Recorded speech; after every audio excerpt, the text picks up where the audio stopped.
कोई भी व्यक्ति चाहे वो कितना भी बड़ा क्यों ना हो, अगर वो महिलाओं के सम्मान के साथ खिलवाड़ करता है तो उसे बख्शा नहीं जाना चाहिए। ये तो बहुत बड़ा कॉन्ट्राडिक्शन है भाई। तो भैया सभी से हाथ जोड़ कर रिक्वेस्ट है मेरी, क्या वीडियो पूरी देखियो और अच्छे से और गौर से देखियो। प्रधानमंत्री, एक सवाल है जो कम से कम मुझे ट्रबल करता है, मुझे कहीं ना कहीं ये देखकर तकलीफ होती है, वो है कि जिस तरह का हम एक वाकया देख रहे हैं, Prajwal Revanna member of parliament रहे हैं और जिस तरह के वीडियोस 2976 वीडियोस की बात की जा रही है और वो आदमी भाग जाता है देश से, इस पर हम क्या करेंगे? क्या हम लाचार मजबूर हैं? क्या हम वापस लाएंगे? इस पर न्याय कैसे मिलेगा महिलाओं को? पहली बात है, ये कानून व्यवस्था का मुद्दा है। अगर बंगाल में इस प्रकार का घटना होती तो बंगाल की सरकार जिम्मेवार है, गुजरात में होती है तो गुजरात की समाज जिम्मेवार, आंध्र में होती तो आंध्र की सरकार, तेलंगाना में तो कर्नाटका में होता कर्नाटका की सरकार जिम्मेवार है कदम लेने के लिए। कितनी दर्दनाक घटना है जी। लेकिन क्या हम ये कहेंगे कि तुम्हारी सरकार में इतने होते थे, मेरी सरकार में इतने होते हैं? मैं समझता हूं इससे बड़ा गलत रास्ता नहीं हो सकता है। बलात्कार बलात्कार होता है। अगर बंगाल में इस प्रकार का घटना होती तो बंगाल की सरकार जिम्मेवार है, गुजरात में होती है तो गुजरात की समाज जिम्मेवार, आंध्र में होती तो आंध्र की सरकार, तेलंगाना में तो कर्नाटका में होता कर्नाटका की सरकार जिम्मेवार है कदम लेने के लिए। मैंने कहा हिपोक्रेसी की भी सीमा होती है। 2014 से जब भी हमारे देश में कुछ अच्छा हो, जैसे Chandrayaan successfully landing on the moon, to India winning Olympic medals, to COVID vaccines being made in India, Modi ji सारे का सारा क्रेडिट लेने सबसे पहले आगे आ जाते हैं। जैसे कि इसरो उन्होंने इनॉग्रेट किया हो, या ओलंपिक मेडल उन्होंने जाके जीता हो, या इंडिया को फार्मास्यूटिकल हब उन्होंने खुद बनाया हो। पर अगर कहीं कुछ गलत हो जाए, जैसे उनके नाम पे चुनाव लड़ रहे किसी नेता के खिलाफ महिलाओं के साथ सबसे घटिया स्तर की दरिंदगी करने का आरोप सामने आए, तो फिर कन्वीनियंटली मोदी जी कह देते हैं, मुझे क्रेडिट नहीं चाहिए। हाँ, क्रेडिट नहीं, पर प्रज्वल रेवन्ना के इतने बड़े और घिनौने स्कैंडल के लिए मोदी को जिम्मेदारी तो लेनी ही पड़ेगी, क्योंकि इस कांड के नेशनल मीडिया में उजागर होने से कुछ ही दिन पहले मोदी उसी रेवन्ना के लिए अपने नाम पे वोट मांग रहे थे। हासन लोकसभा से एनडीए के सिर्फ प्रज्वल रेवन्ना, इनके लिए आपका हर वोट मोदी को मजबूती देगा। और ये मानना भी इम्पॉसिबल है कि मोदी जैसे परम ज्ञानी महापुरुष भगवान के अवतार को प्रज्वल रेवन्ना के इस नेशनल और इंटरनेशनल शेम लाने वाले कांड के बारे में पता नहीं था, क्योंकि 1 साल पहले कर्नाटका के बीजेपी लीडर के पास प्रज्वल के ड्राइवर इस कांड की सारी वीडियोस लेकर सबसे पहले पहुंचे थे। और जब दिसंबर 2023 में सी देवराज को पता चला कि बीजेपी प्रज्वल को अपना एनडीए कैंडिडेट बनाना चाहती है 2024 के इलेक्शंस के लिए, तो सी देवराज ने बीजेपी के स्टेट प्रेसिडेंट BY विजेंद्र को एक लेटर लिखा। उन्होंने कहा कि अगर हमने जेडीएस के साथ हाथ मिलाया और प्रज्वल को हासन से नॉमिनेट किया, तो ये वीडियोस हमारे खिलाफ एक ब्रह्मास्त्र की तरह यूज किए जा सकते हैं, क्योंकि हम एक रेपिस्ट के परिवार के साथ मिल जाएंगे। उन्होंने बीजेपी के स्टेट प्रेसिडेंट को यह भी कहा कि वो बड़े नेशनल लीडर्स को ये बात बता दें। पर अप्रैल 2024 में लगभग 3000 वीडियोस के लीक होने के बाद जब पीएम मोदी से इस पर फॉर्मेलिटी के लिए ही सही पर सवाल पूछा गया, तो उनका मेन फोकस इन वीडियोस की डेट ऑफ रिकॉर्डिंग पर रहा, ना कि पीड़ित महिलाओं पर। ये 2900 या 3000 या 5000 जो भी हो, एक दिन की तो होगी नहीं। इसका मतलब तब का है जब वो उनके सरकार के भागीदार थे, देवेगौड़ा जी की पार्टी और कांग्रेस पार्टनर में थे, तब का है। इसका मतलब उन्होंने सरकार में रहते हुए ये सारा इकट्ठा करके रखा। और कोइंसिडेंस देखिए कि प्रज्वल रेवन्ना के पिता और इस जघन्य अपराध में को अक्यूज्ड HD रेवन्ना ने भी इन घिनौनी वीडियोस के बारे में जब बात की तो इनकी रिकॉर्डिंग डेट की ही बात की थी।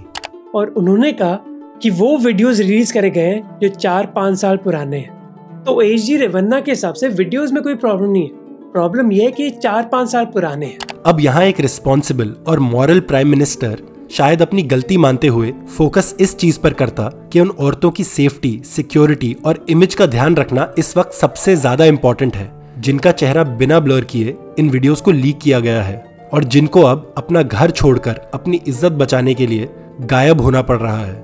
इनफैक्ट जिस एक औरत ने ब्रेवली सामने आकर कंप्लेंट करी, उनको उन्हीं के परिवार से अपमानित होना पड़ रहा है। जैसे एक 47-year-old डोमेस्टिक वर्कर जिसने कंप्लेन फाइल करी थी HD रेवन्ना और प्रज्वल के खिलाफ, उनके परिवार ने ही उस महिला पर ब्लेम डाला कि वही इस परिवार में जाती थी ऐसी चीजें करने के लिए। और फिर लोग पूछते कि महिलाएं सेक्सुअल क्राइम्स रिपोर्ट क्यों नहीं करती। पर ना तो इन पीड़ित महिलाओं के बारे में इंटरव्यू ले रहे गोदी पत्रकारों को फर्क पड़ता है और ना ही इंटरव्यू के द्वारा अपनी इलेक्शन कैंपेनिंग कर रहे पीएम मोदी को। इसलिए बिना किसी काउंटर क्वेश्चन के पीएम मोदी ने सारा ब्लेम कर्नाटका की कांग्रेस गवर्नमेंट पर डाल के अपनी 56 इंच की छाती लेकर पतली गली से निकल गए। ये बहुत ही शंकास्पद है कि भाई आप अपने राज्य से जाने दे रहे हो, अगर आपके पास जानकारी है तो अपने वॉच रखते, एयरपोर्ट पर रखते, आपने कुछ किया नहीं, इसका मतलब ये उनका राजनीतिक खेल है। मीडिया इसको इस प्रकार से प्रस्तुत करे, ये मीडिया देश का बहुत बड़ा अन्याय कर रहा है। इन गोदी पत्रकारों से पीड़ित औरतों की आवाज बनने की उम्मीद करना भी मानो बेवकूफी होगी, क्योंकि जब जुलाई 2023 में मणिपुर की हिंसा के बीच 2 औरतों के साथ एक जघन्य अपराध की वीडियो देश के सामने आई थी जिसने पूरे देश को शर्मसार कर दिया था, तब भी इन्हीं गोदी पत्रकारों ने मोदी और बीजेपी की इमेज बचाने के लिए सवाल मणिपुर की बीजेपी और केंद्र की मोदी सरकार की जगह ऑपोजिशन की तरफ मोड़ दिए थे। नरेंद्र मोदी को घेरने का विपक्ष का प्रोजेक्ट कई हफ्तों से तैयार हो रहा था। मणिपुर पर पीएम मोदी ने विपक्ष का गेम कैसे पलट दिया? ये भी नहीं हो सकता कि मणिपुर पर बात हो और बंगाल और राजस्थान पर होंठ सिल। विपक्ष को पीएम मोदी के नाम से अपनी राजनीति करनी है। और क्या मणिपुर नहीं बल्कि मोदी पर हंगामा है? यही है आज सवाल पब्लिक का। पब्लिक का असली सवाल शायद ये होना चाहिए था कि जो मोदी 2014 में देश की बेटियों की सुरक्षा की गारंटी दे रहे थे, वो अब बीजेपी शासित स्टेट्स में और बीजेपी लीडर्स पर लगे महिलाओं के खिलाफ सीरियस अपराधों के एलिगेशंस पे मौन व्रत क्यों साध लेते हैं।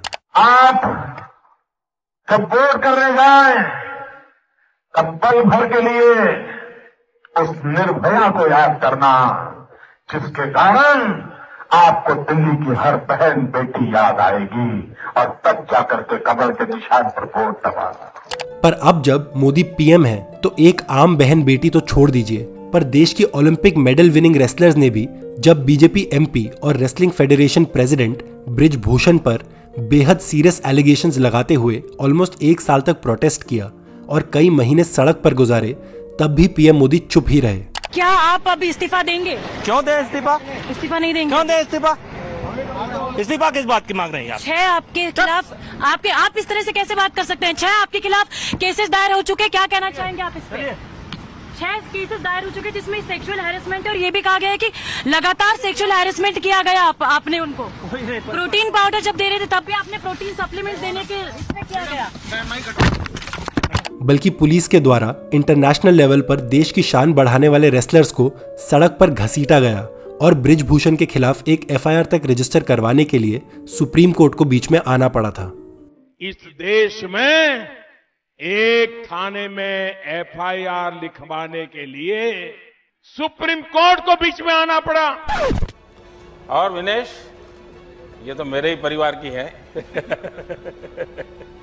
वहीं फिर से हम देश के प्रधानमंत्री जी से उम्मीद कर रहे हैं कि हमें इतना मजबूर ना किया जाए। हम लड़कियों का आत्मसम्मान सबसे ज्यादा जरूरी है। हिंदुस्तान की बेटियां हैं हम। मैं बड़े शर्म के साथ मैं बोलना चाहूंगी कि हिंदुस्तान जैसे देश में अगर हम जैसी लड़कियों के साथ ऐसे होगा तो हिंदुस्तान में, मैं सोच रही हूँ कि हिंदुस्तान में कोई भी नॉर्मल महिला किसी भी जगह पे सुरक्षित नहीं है। मैं ये एक विश्वास के साथ कल को बोल पाऊंगी कि इस देश में एक बेटी पैदा नहीं होनी चाहिए। भारत की बेटी साक्षी ने हिंदुस्तान के तिरंगे झंडे को नई ताकत दी है, नया सम्मान दिया है। हमसे पूछो हम इस लड़ाई में क्या क्या खो चुके हैं। शारीरिक प्रेशर, मानसिक तनाव, आर्थिक तंगी, सबसे जूझ रहे हैं हम। इस देश में कानून नाम की कोई चीज नहीं है क्या?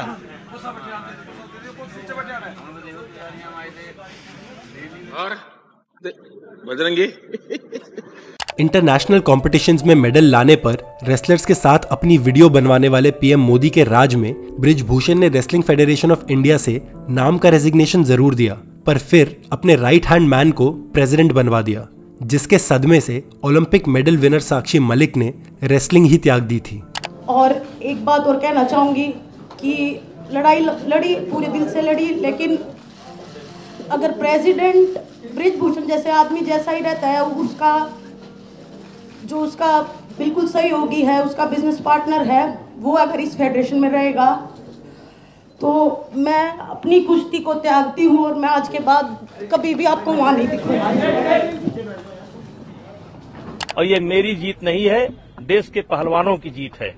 दबदबा था, दबदबा रहेगा, और ये भगवान ने दे रखा है। वहीं 2024 के इलेक्शन में बृजभूषण का नाम का टिकट काटकर उन्हीं के बेटे को बीजेपी ने उसी सीट से टिकट दे दी और फिर से हमारे देश का नाम रोशन करने वाली बहादुर बेटियों का सर शर्म से झुका दिया। देश की बेटियां हार गई, बृजभूषण जीत गया। हम सब ने अपना करियर दाव पे लगाया, कई दिन धूप बारिश में सड़क पर सोए। आज तक बृजभूषण को गिरफ्तार नहीं किया गया। हम कुछ नहीं मांग रहे थे, सिर्फ इंसाफ की मांग थी। गिरफ्तारी छोड़ो, आज उसके बेटे को टिकट देके आपने देश की करोड़ों बेटियों का हौसला तोड़ दिया है। प्रभु श्री राम के नाम पर सिर्फ वोट चाहिए, उनके दिखाए मार्ग का क्या? मोदी जी, आपको शर्म नहीं आती? ये सेंस ऑफ प्राइड जो आपने भारतीयों में और हिंदुओं में भरा है, क्या ये आपकी सोच थी कि मुझे ऐसा करना है? अब ऐसे लबड़दोदों और बकलोलों को आप क्या समझाइए? एकदम यहां से बकलोली के लेवल पर है, बुद्धि खत्म हो गई है जब से नरेंद्र मोदी प्राइम मिनिस्टर बने ऐसे लोगों की, तो इनको तो समझाना ही बेकार है। मोदी और बीजेपी के नारी सम्मान का एक और सुनहरा एग्जाम्पल तब देखने को मिला जब उनकी गुजरात सरकार ने बिल्किस बानो केस के कन्विक्टेड अपराधियों को संस्कारी ब्राह्मण कहा और उनको जल्दी रिहा करने का फैसला ले लिया, जो आखिरकार सुप्रीम कोर्ट को बीच में आकर रोकना पड़ा था। उसके 11 दोषी थे जिनको उम्र कैद की सजा मिली थी, पहले सीबीआई कोर्ट और फिर हाई कोर्ट से। उन्हें क्षमादान दे दिया गया गुजरात सरकार द्वारा बनाई एक आयोग ने, जिसे रेमिशन कमीशन कहते हैं। जो लोग उस कमेटी में थे उसमें तो भारतीय जनता पार्टी के लोग थे, उनके सदस्य थे, और उसमें से जो एक सज्जन ने बयान दिया है कि ये संस्कारी ब्राह्मण थे। कर क्या रहे हैं भैया? क्यों बदनाम कर रहे हो हिंदुस्तान का नाम? सुधर जाओ।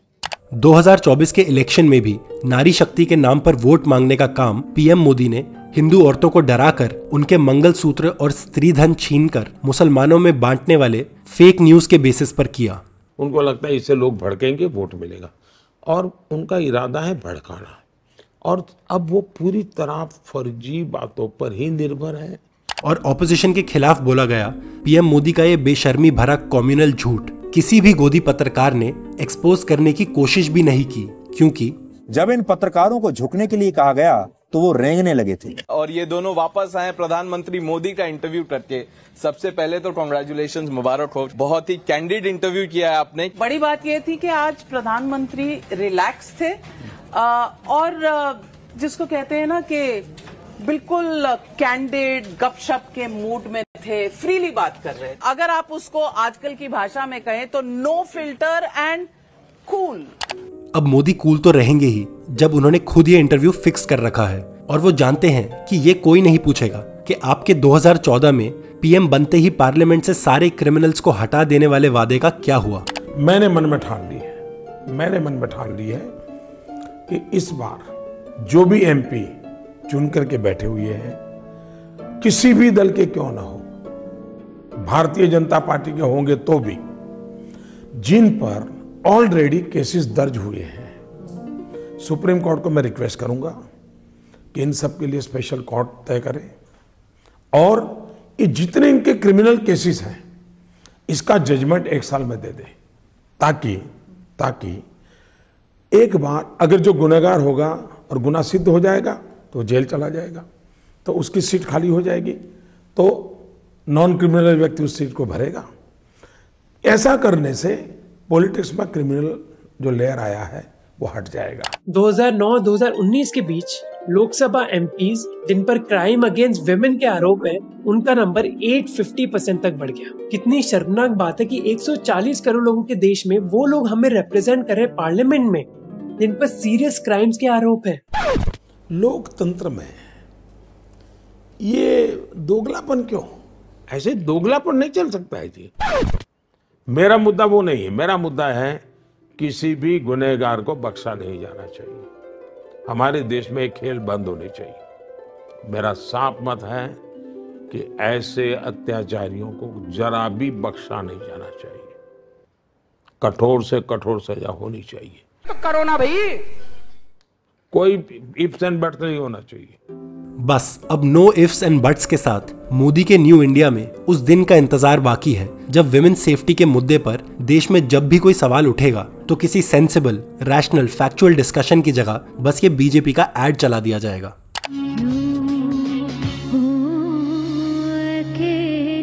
आज हर चौराहे पर खुशियां मजबूर हो रही हैं।